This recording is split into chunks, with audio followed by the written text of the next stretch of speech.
కారం రంగు రుచితో ఉంటుంది. ఆచి మిరపపొడి అదరగొట్టే కారం రంగు రుచి.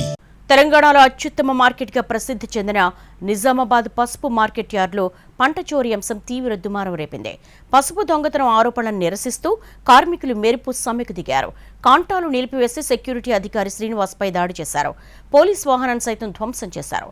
5 గంటల ఆందోళన అనంతరం కార్మికులతో జరిపిన చర్చలు సఫలమయ్యాయి. దీంతో మార్కెట్లో క్రయ విక్రయాలు యథావిధిగా మొదలయ్యాయి.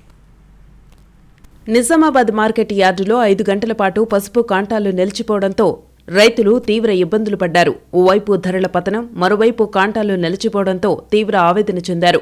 కార్మికులు పసుపు దొంగతనం చేస్తున్నారని మార్కెట్ కమిటీ నుంచి ఆరోపణలు రావడంతో యార్డులో ఉన్న అన్ని సంఘాలు మెరుపు సమ్మెకు దిగాయి. భారీ ర్యాలీ నిర్వహించి మార్కెట్ యార్డు ప్రధాన కార్యాలయాన్ని ముట్టడించారు కార్మికులు. ఈ ధర్నాతో కొనుగోళ్లు, కాంటాలు నిలిచిపోవడంతో పసుపు మార్కెట్ స్తంభించింది.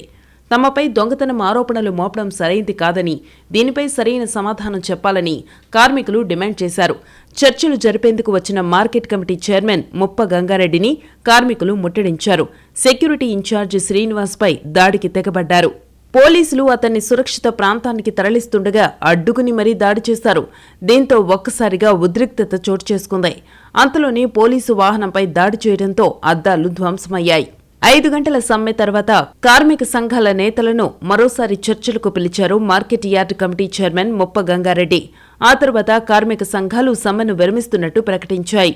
దీంతో పసుపు క్రయ విక్రయాలు, కాంటాలు మొదలయ్యాయి. ఇవాళ ఆదివారం సెలవు కావడంతో రాత్రి చీకటి పడినా కాంటాలు కొనసాగించారు. పసుపు పంటకు డిమాండ్ పెరగడంతో కొందరు మార్కెట్కు వచ్చి చోరీ చేస్తున్నట్టు అధికారులు గుర్తించారు.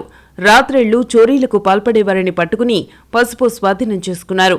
వీడియోల ఆధారంగా దాడికి పాల్పడ్డవారిని గుర్తించి 10 మందిపై కేసులు నమోదు చేశారు. అయితే పసుపును దొంగతనం చేసిన వారి పేర్లు వెల్లడించాలని కార్మికులు డిమాండ్ చేశారు.